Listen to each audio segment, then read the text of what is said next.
Making Big Shifts, presented by Marketing Reboot, with your host, Josh Anderson. Everybody, welcome back to Making Big Shifts by Marketing Reboot. I'm your host, Josh Anderson, where we talk to real entrepreneurs and the shifts that they are making to drive their business and life forward. We have been on a roll. We have been crushing the guests that's been coming on here lately, and this is no exception and by far one of the biggest ones we've had. So we have April Dunford here. She is by far the marketing positioning guru in my eyes. She's the founder of Ambient Strategy and best-selling author of Sales Pitch and the book back here you see over my shoulder. Obviously awesome. And that's where I got to know her through. April, welcome to the podcast. Cool. It's really great to be here. Awesome. We're glad to have you. So I kind of set you up there as the positioning guru, right? But tell me, how did you become that person? Like, how did you build out that niche and where you're at now? Yeah, so I spent 25-ish years in-house as kind of a repeat vice president of marketing at a series of venture-backed startups. I think all in I did about 7 of those. Early on in my career, I did a couple of repositioning where, we had a product, it wasn't working so good. We fumbled around, we managed to reposition it somewhere else, and the thing took off. And so my early experience with that got me really interested in the question of, how do we do that in a repeatable way? How do we make sure we don't have this bad positioning at the beginning? If we run into bad positioning later on, is there a structured way we could fix that?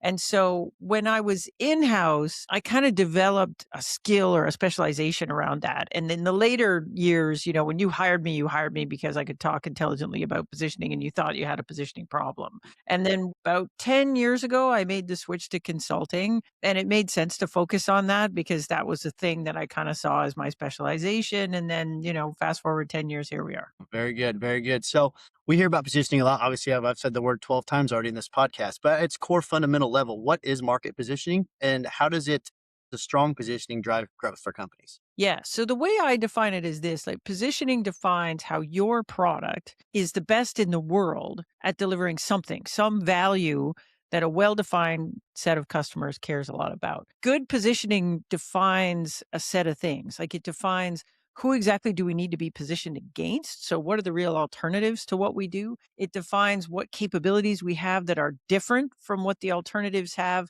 And more importantly, the value that we can deliver that no one else can.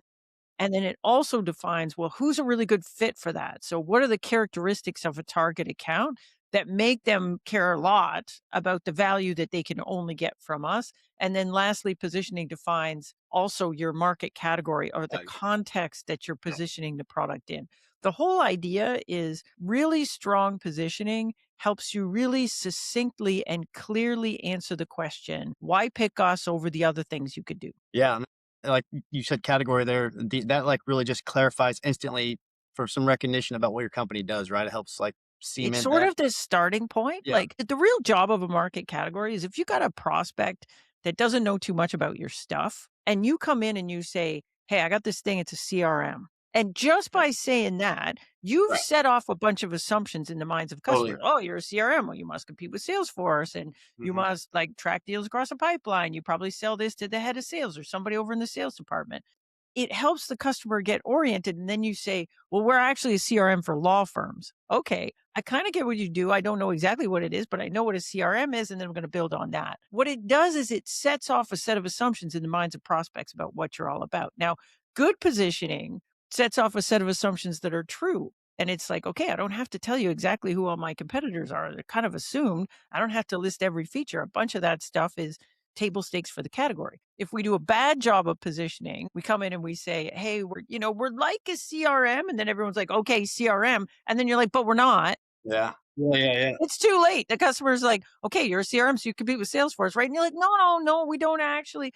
So bad positioning will set off a set of assumptions in the minds of customers that are not true. Right. And then marketing sales now has to undo the damage that this positioning has already done and say, no, we're not that. No, forget that. Forget that. Your assumption, get over here. Now I'm going to have you pointed Now they're in trying this to direction. re-educate the prospect. That's right. Nightmare, right? Yeah. Yeah. When they've already jumped to a conclusion, oh, you must be this. I put you in this box. Totally. That makes sense. So how does, for your framework, obviously you have your own secret sauce and everything, but if people It's not a instill, secret, man. they instill Telling that a book. street. But how have you seen like transform? Like obviously, when you're in-house career, you saw transformations through moving products. But like, When good positioning actually occurs, how does it transform the entire organization, not just marketing? Yeah, well, good positioning feels like magic, right? Bad positioning feels like I'm pushing the rock up the hill, man. Like Mhm. it doesn't matter how good my marketing execution is, it doesn't work that good. It doesn't matter how good my sales execution is, everybody's confused. Great positioning is like rolling down the hill. It's like everybody just Yeah. gets it. People are on the Flowing. phone going, "I don't shut up, stop trying to explain it. I get it. Just take my money." Yeah. So, I'll give you an example. The first product I ever repositioned, we had this thing and we were selling it for $199 off the website. And we thought it was like spreadsheet on steroids. It was like desktop productivity software. And what it was like a spreadsheet that could do SQL queries. This is a long time ago. And so you Yeah. couldn't do that as a spreadsheet. And we thought that was awesome. We did customer discovery. People we talked to said, yeah, that's great. Do that. We did it. We put it up there and we sold like nothing. Like 6 months, we sold like 200 copies or something. Like we're basically going broke on this thing. And what we found was a couple of prospects that used this thing and bought it were actually using it in a completely different way. So they were using it like kind of like a little database that they could put on a mobile device and then sync up with their Oracle database back at headquarters because both of the things had SQL, so you could run stored procedures and triggers and things like this. And so we did this repositioning. Now, in the repositioning, if you could imagine, now I'm selling this thing as an embeddable database for mobile devices. So think about that. What's my go to market look like that? I'm now going in and I'm going to sell you a copy of this for everybody on your sales team or everybody on your field service team. Like that's not $199 off the website Right. anymore. Or That's an I enterprise need a level. sales team. I need a completely different pricing model. I need a whole bunch of stuff. So when we made that pivot, the first thing we did was we hired a sales rep to go try and sell it to see if it would even work. Sales rep goes up. So imagine us, we're 6 months into it. We've only sold 200 copies of this thing. We hire the sales rep and we're like, try it out. He goes and the first deal he lands is 600 copies. Oh boy. And we're like, this is good. Yeah. Good sign. Good sign. Yeah, so we had to mess around. Yeah, we did a really big deal. It was 60,000 seats. 60,000 seats. You know, imagine that one deal. And before that, we're selling these onesie twosie. So we had different pricing model, different go to market model. We're now trying to sell to a different person. Like the previous one, we were selling to individual users, a lot of developers or people doing tech stuff. Second one, I got completely different target market. I got somebody running tech for the sales team, somebody running tech for the services team, completely different go to market, different places we would advertise, different places we were trying to promote our stuff, pricing package different. Like it was like a whole new business model around this repositioning. So it wasn't just changing the words on the homepage. It was like everything was different. Yeah. Wow. I guess I want to go into that. How did you find out that that specific small set of customers were using it like that? Obviously, customer feedback, but like it was very keen and very aware of you all to pick that granular one out from all the feedback you were getting. Dude, it was okay. So this is how it went. So I got hired. I'm brand new, right? And I'm junior. I'm like the head of product marketing at the time. This was like my first real marketing job, right? So I get hired. I'm the junior. And because I'm the junior, they stick me on the dog, right? They give me the product that's not selling. Make it work. And the whole plan was to kill this product. That was the plan. Kill it. Ah, And then, but because it was desktop software, right? This is not SaaS. Nobody knows how people are using this thing or how much they're right. using it. There's no feedback whatsoever. So they were worried if they end of life the thing, people might get really upset. They didn't know. And so they gave me the spreadsheet of everyone that had bought it. And they said, call every one of these people and find out if they're going to cry when we make the announcement that we've killed it. So I called everybody on the list. These are like developers, right? You imagine. Does any developer wants to talk on the phone ever to anybody? No, they don't. But I perfected my sob story thing where this Yeah. my whole damsel in distress routine. I called up and I'm like, look, they told me to call you, and if you don't call me back, they're going to fire me. That's wonderful marketing. Developers are kind people. This is what I learned on this. Developers are kind and they're like, okay, we don't want a girl to get fired. So they call me back and I say, hey, dude, you bought this thing on February 7th. And they're like, no, I didn't. Like, yeah, you did. It's in the spreadsheet. You bought this thing. And they're like, oh, yeah, that thing. Yeah, I messed around with that for a week. Don't even use it. And I did 20 calls that sounded like that. They're like, yeah, I messed around with it for a week, didn't use it. I'm like, okay, no one's going to cry when we turn this thing off. The problem was call number 21. Call number 21. I get the guy on the phone and the guy's like, oh my God, you guys Best got me thing a ever. promotion. best thing ever. Pry it out of my cold, dead fingers. We did this thing. Oh, We wrote this little script. We sent it, we put it on the laptops, and the sales guys could take orders on their laptops. And before that, they took the orders on paper and they brought it back to headquarters and then put it into the order system, which runs on Oracle. But now I got this little thing where they could do it on their laptop out in the field and they come back and it just automatically syncs. So there's no mistakes. They get the order right every time, all this stuff. It's amazing. And I'm like, well, we didn't build it for that, did we? And then, so I ended up doing 100 calls. I ended up getting 100 people on the phone. And 4 were essentially using it in a mobile device to sync back to headquarters. I had some guys doing it for service. One guy was telling me they had these ruggedized devices and they were doing stuff on hydro poles. And the guy would go up in the hydro pole, do this thing on the device, and then take it back and sync it in. And it's like, okay. So then I go back to the team. I'm junior, I'm stupid. So I go back to the team and they're like, okay, how'd it go? And I'm like, good news, bad news. The good news is you shut this thing off and 97% of the customer base is not going to cry. The bad news is 3% is really going to cry. Like they're going to cry a lot. And so the team, credit to the team, had the guts to lean back and say, well, why don't we try this mobile device thing? hey, sorry to interrupt the podcast really quick. If you're getting value from making big shifts, please subscribe and tap the bell so you don't miss the next conversation. All right. They appreciate it. And now back to the podcast.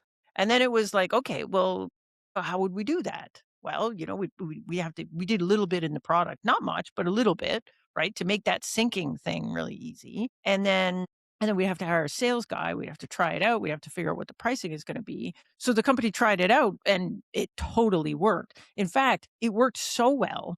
About a year or so later, we got acquired by a big database company in San Francisco. And that product went on to be the growth engine of that business for years. At one point, the statistic was something like 85% of the mobile devices in the United States of America had a copy of that database thing on it. And we Wow. could have killed it. We could have Yeah. killed it. I mean, first of all, credit to the team for, 3% of the people are using it and listen to a junior person. You know what I mean? That's a credit to your team for I mean, sure. we were a tiny little startup. So, Yeah. there's even if you're junior, you're like a significant proportion of the company. But yeah, I just came in and said, I don't know. But then the thing worked, right? And then once you saw it work, you're like, Right. well, that was pretty cool. Wheels. Like, Yeah. how could we have done that in the beginning without having the whole pain of doing it wrong the first time?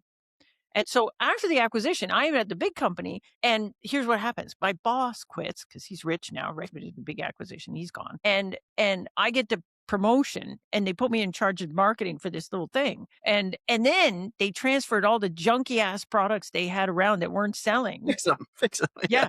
And we're like, do that thing. And I'm like, I don't know. I don't even know what we did the first time. So at that point, I got really interested in positioning. I thought, okay, what is this thing and how should we have done it? Because I don't think we did it the way we were supposed to. Right. And what I discovered is that positioning's a thing. Everybody's doing it. But there isn't a kind of standardized, repeatable, step-by-step way that would say, okay, here's how we get it done. Even if it's not perfect, there was just nothing.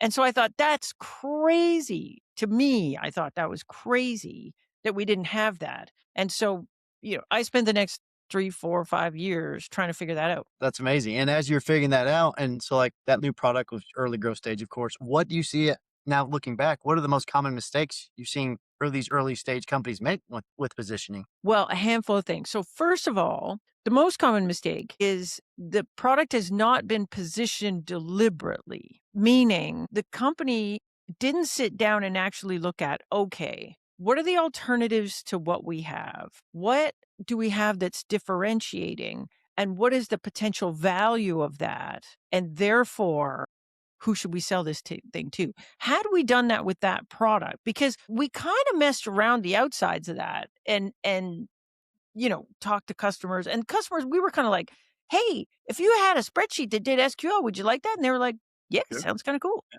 whatever. Yeah. But what we didn't sit down and say was, what's the value? So why do you want the SQL and spreadsheet?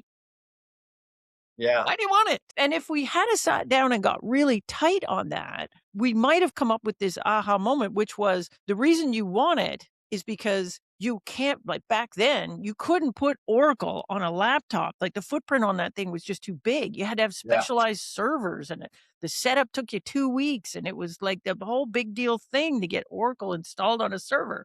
What you had on a laptop was spreadsheets, Microsoft Access, junky stuff that didn't have SQL. So your Oracle thing couldn't talk to anything on a Right. laptop. If we had a sat down and thought about that, we would have said, you know what? What But this thing massive. actually is an embeddable database for mobile devices. Yep. That's what it is. But Yeah. we never went through a structured process to say, well, who are we compared to? Well, we're compared to spreadsheets and Access. Well, what makes us different? Oh, we have SQL and a spreadsheet. Okay, what's the value of that?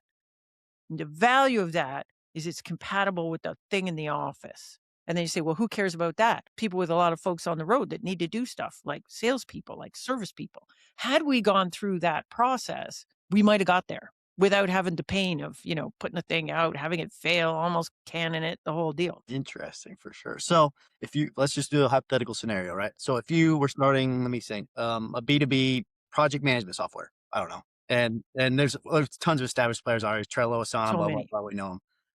And you Terrible space. Go yeah, somewhere else, how man. would you get started to find a real differentiator? Like, would that literally that process you just set forth would be it? Like Well, competitors? yeah, like, I mean, think about it this way. Like, most new software is developed because somebody's frustrated with something, right? So if we were doing project management software, for example, like let's say you woke up and you're using Trello or whatever you're using, Jira or something, and you're like, you know what sucks about this? I can't do blah. Then the first thing I think you would look at is, okay, so let's say I built one that did blah. Who cares about that? Like, is that a big enough market to actually be a market? And how would I sell to those people? And how would I get to those people? And what would the pricing have to look like on that? Like, is this even a business? And then if the answer to those were, yeah, it is business, then, maybe you prototype the thing and get it in front of people, but you're not just saying, hey, does this look cool? And everybody says yes to that question. What you're saying. Would you use this thing? If you were using this thing, like, what are you doing now to solve this problem? And what would have to change in order for you to stop doing that and start doing my thing? And then even then, if you build the product and you launch it, like, often our assumptions about what customers are going to do is kind of wrong. So, I wouldn't worry about having the external positioning super, super, super tight Mhm. until I got this first wave of customers in, and then I would look at what's happening with that first wave of customers and say, did the positioning thesis hold? Like, we had a thesis that said, here's who we compete with, this how we're different, this what we, these are the kind of people we think are going to love us for this reason. Let's just go out there and sell a bunch around and see, does it land? Because a lot of times, my experience with a brand new product, a lot of times you get it out there and you're getting pulled, the product's getting pulled in directions that Yeah. you never could have anticipated. And then you can lean back and say, okay, we thought these kind of people would love it, but it turns out it's these kind of people. Well, why do they love it? What's the value going on there? And if I repositioned around that, is that a good market to go chase after? And this is very, very common in what the lean startup people call a pivot. So I actually think, like, from a positioning standpoint, it's good to have a thesis, but sometimes you don't want to expose the thesis at the beginning because it's going to change. So, like, here's my bad analogy for this, but it's like you're a fisherman and you built a fishing net and you said, hey, I got a fishing net. And the thesis is this world's greatest tuna fishing net. Right? And I designed it for that because we know a lot about that. But I could launch it as a tuna fishing net and it either fails or it's successful. And if it fails, what did I learn? The tuna fishermen don't like it. That's all I've learned. What I could do instead is launch the thing. I know it's for tuna. I'm keeping that secret kind of, but I launch the thing and I say, hey, people, I got a net. It's for fish, all kinds of fish, big Oh, fish, probably. Try it out. And I work my network and everybody's network, and I get a bunch of fishermen using this thing, and let's just see what they pull up. And maybe what we end up is we're like, grouper. Who knew? I wasn't even thinking about grouper because I don't know shit about grouper. But now I know that I got the world's greatest grouper fishing, and then I can go after the grouper people because I know this is going to work. And once I'm done fishing, establishing in the grouper fisherman market, then I'm going to go after tuna later. This is what most launches end up looking like. that's awesome. That's a good analogy too. Love it. So, now I have a question too about personal. It's like founders that are building personal brands within their own product brand, right? You Yeah, see, yeah. what are your tips for that? Like, what is the best way to build a personal brand that still feeds into your product brand, I guess I should say. Yeah. Like it's different if you're selling a product versus selling consulting services. Like, like I'm a consultant and I am the brand. Like but you pay for my brain. Like this is how this works. If you are a founder that's selling something, often if you think about the positioning of your product, like in the answer to the question, why pick us over the other guys? Often there is something that the customer needs to in order to understand why your thing is so special. And we call this your point of view in the market. Let's say you've got some security product, right? And you say, everybody else does security this way, and it's good for this, but bad for this. But we looked at that and we said, you know what? What if you did it in this totally different way?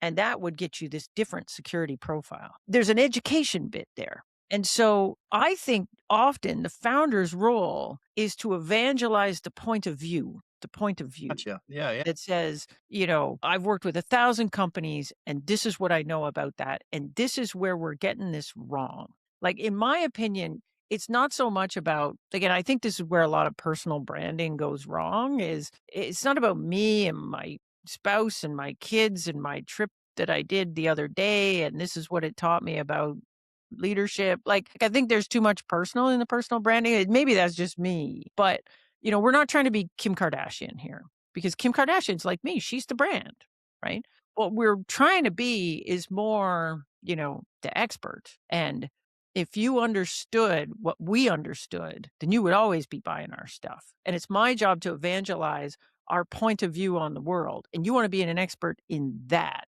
Like in the same way, like if you think about HubSpot in the early days of HubSpot, those guys were out there evangelizing the concept of inbound marketing. And it wasn't about Dharmesh's kids or whatever. It wasn't about that. Yeah, yeah. And every time you saw those guys on social media or standing up in conferences or doing anything, they were talking No about more. outbound marketing's broken. We need to be Yep. doing in the digital age where everything's digital. We need to be doing inbound marketing. And this is what we mean by that. And they hit that story for 5 solid years. Right. And that's where I think good founder branding is really Yeah. more about evangelizing the point of view on the market and doing it consistently and just over and over and over and over until the whole world is sick of it. Love it. Yeah, Yeah. that's kind of goes into what's my next question about not even the mistakes and you deal with a lot of companies and founders. What are things that people need to unlearn about positioning? There's these preconceived notions. Yeah, a handful of things that I think really mess founders up. One is this, I don't know where the heck it came from, but there's this idea, and I think it kind of comes from it's sort of magical thinking from the investment community. But there's this idea that some founders have that if it is impossible to be successful, and when I say successful, I mean venture successful, without creating an entirely new market category. And that's just bullshit. Like, Yeah.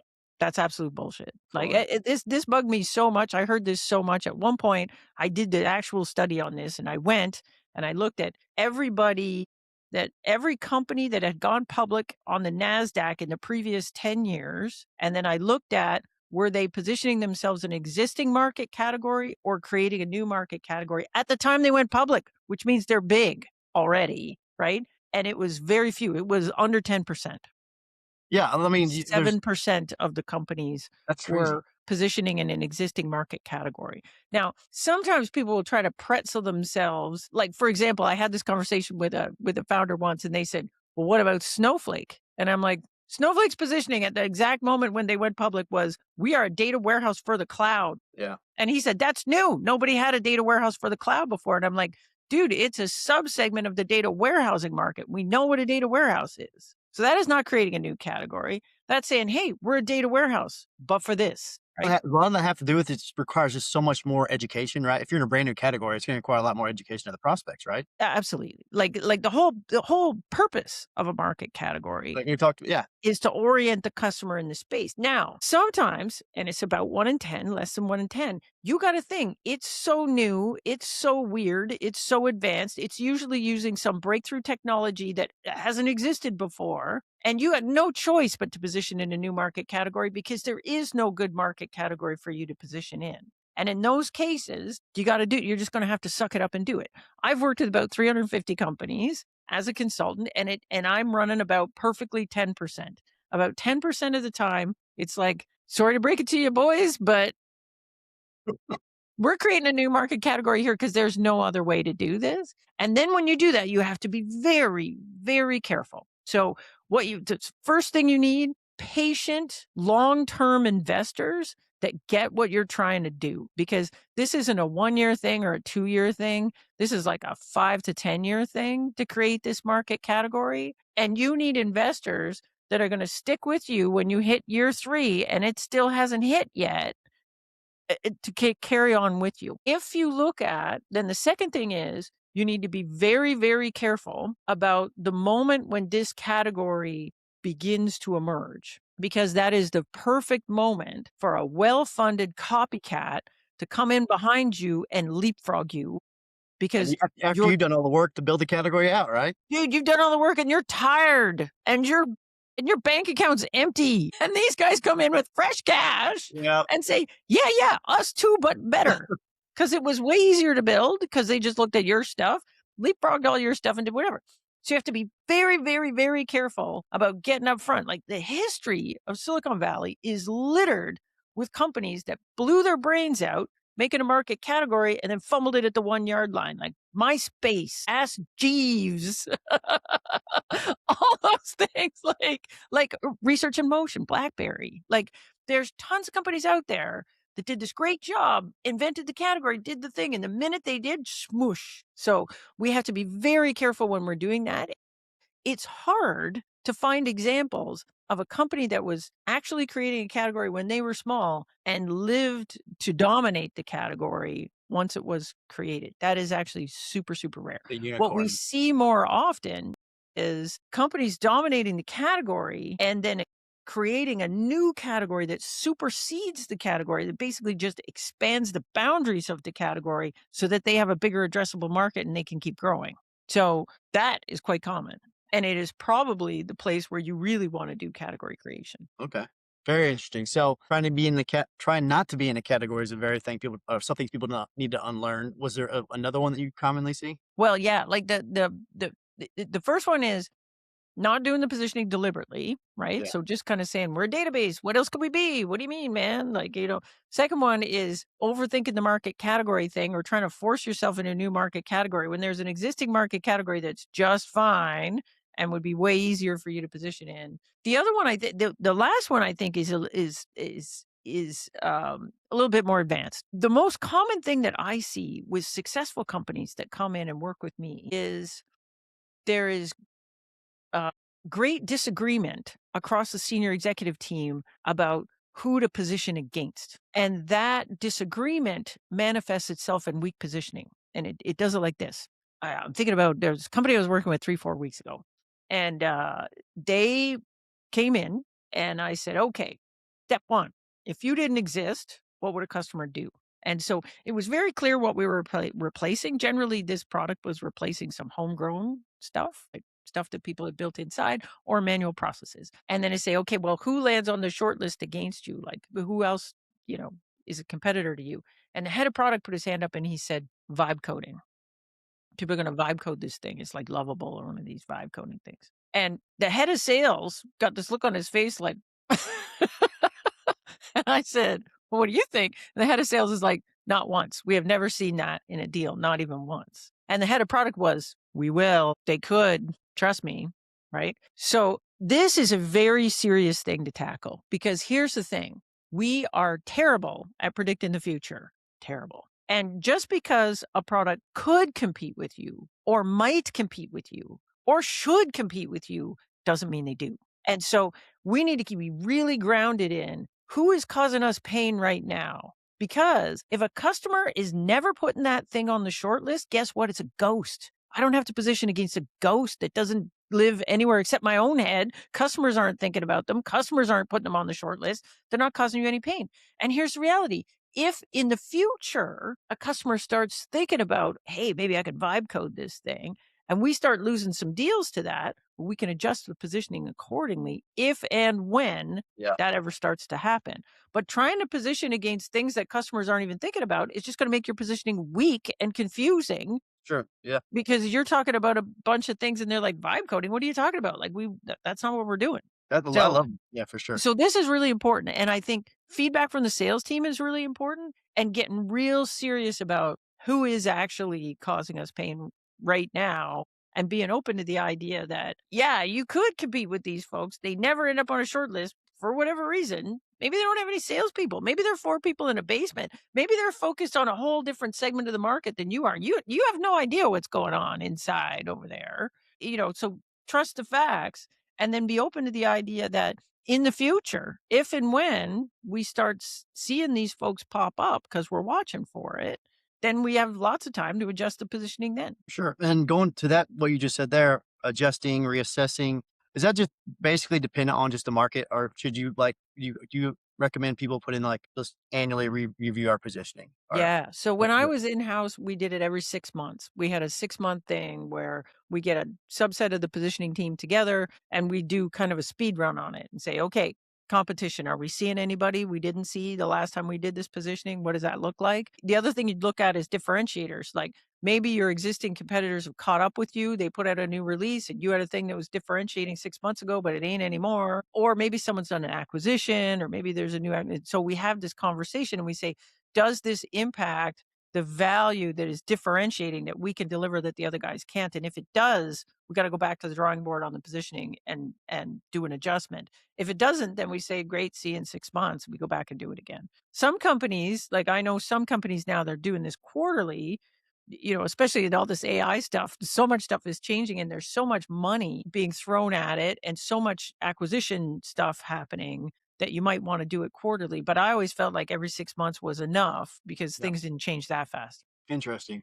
And then you have an early warning, right? So that, you've got the head of sales sitting there going, you know what? We're starting to see so and so popped up a little bit. And then you can sort of back up and say, okay, like, is that a real threat? And if it is, do we need to adjust the positioning for it? Otherwise, if you don't do this check in every once in a while, you won't know until it's a disaster, right? You won't know until you've had the bad quarter. And then look under the hood and say, what the heck happened? And you're like, oh, we lost half the deals to vibe coding. Well, crap. You want to have the early warning that Yeah. says, we've seen them in a few places, starting to be scary. Yeah. And then you No, can adjust the positioning there. it's kind of going down a rabbit hole, but I'm just curious, so with all the tech clients you see, are people like there's a lot of fear about vibe coding taking over a lot of the tech Oh my atmosphere? God. Like every single workshop I've done in the last 6 months, we have to talk for about an hour on vibe coding. Class is This dead. You hear it all the time over LinkedIn and everything, right? I mean, this is it. It's so noisy. It's so noisy. And it's such exciting technology, to be honest, right? That this idea that you might be able to just vibe code anything and put in a thing. And oh my God. I think right now, these vibe coding things, I think they're scary in theory, but I don't think they're causing a lot of pain to like regular SaaS tools right now. It's the but what if, right? That's the thing keeping everybody up. But what if? That is What if? true. And so we'll see how that all shakes out. I mean, but I think a lot of companies are, I think a lot of these vibe coding tools are living rent free in the heads of other companies that are like, oh no. Yeah, no doubt, right? Yeah, Well, because you have these investors that have put so much money into these things. They need this stuff to work in a huge way. So there's this incredible hype because everybody needs this to work, or else we're all, a lot of these venture funds are in big trouble. The stock market's in big trouble. Companies themselves are in big trouble. And so some things are incredibly hyped, and the companies themselves are out way over their skis talking about stuff that is, a year out at best. for sure. So it's hard to separate the noise from reality right now. And I think companies need to be very close to what's going on in actual deals. If the customers are caught up in the hype, then you got to pay attention. If the customers are not, then you don't. Yeah. Yeah, it'd be interesting to see what the next 12 to 18, even 6 months is gonna be, right? That's So, it. yeah, That's it. Things are going to change, man. yeah. Well, this is the point in the podcast where I ask, what do you got going on that's exciting? But I did see you have a new release of the book, obviously. Dude, we were talking to me on launch day. That's Can you awesome. believe it? Tell me Wait, about it. I'm gonna show What you. have I'm you gonna show you. updated? This is the new one. You know it's new because it got the little yellow Yeah, sticker right there. on Yeah, it. I don't have that one. And Yeah. yeah, it says updated and expanded. Yeah. So I went back. So my original book on positioning is called Obviously Awesome. I released that in 2019. And since then, I've worked with a few hundred companies, and my thinking's changed on a bunch of things. Like Fair. some things I've changed my mind about. And then a lot of things, I got a lot of feedback on the book because I've sold a lot of copies, like 100,000 copies of that book, if you can believe that.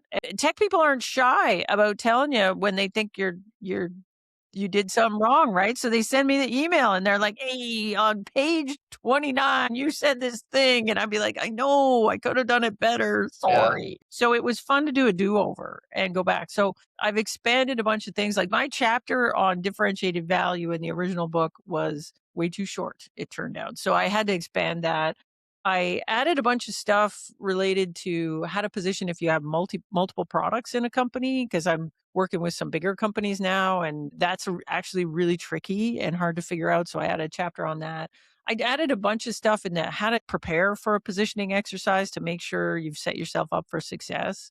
And then I added a bunch of stuff on the end to kind of expand on how do you test your positioning? How do you make it work for the sales team so that it actually sticks? So, the guts of the book, it's a second edition, it's the same book, but there's a bunch of stuff that's expanded and a certain amount of stuff that's new. So that's my exciting thing I'm working That's awesome. on I'm gonna have to check it today. out. Yeah, it's very, very, very good. Congrats on the updated version too. Thank you. I'm gonna have to check it out because like the two things you said there, we don't have to dive into them today, but positioning for multiple brands, that usually involves multiple ICPs too, right? So that's always That's just right. like a connect, Tricky, tricky, very tricky. And then tricky. I think from all the positioning work I've ever done, the hard part is getting the rest of the organization bought in. So like you said, the end of it's getting the sales team and everybody on the same page because if marketing's Sales team in particular, yeah, because, and I saw this when I was in house, like you can have the best positioning in the world, but if the sales team dumps on it, you're dead. for sure. You're Yeah, dead. It doesn't marketing matter how great it is over on the marketing just can't side. If live in they your get this marketing total silo. other story the minute they get on the phone with the sales team. And so the sales team's got to believe. They got to get it. They got to understand it. They got to believe it. And so in my opinion, you got to do it. Salespeople have to be involved in creating it. When you do the test, the best way to test positioning is test it in a first call pitch deck. If it works there, then you're good.